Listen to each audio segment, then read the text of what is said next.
Ever wondered how people mix photos and videos in one Instagram story? Here's how. To begin with, open the Instagram app on your mobile device. After that, click on the plus icon at the top left corner to start creating a new story. Next, select a video from your gallery. Once your video is loaded, click on the sticker icon at the top. Among the available sticker options, choose the photo sticker.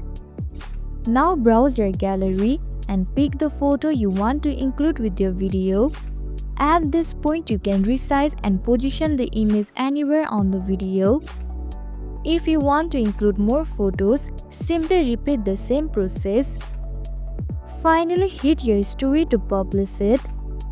You have now successfully combined both photo and video in one Instagram story. And that's it. I hope this video helped.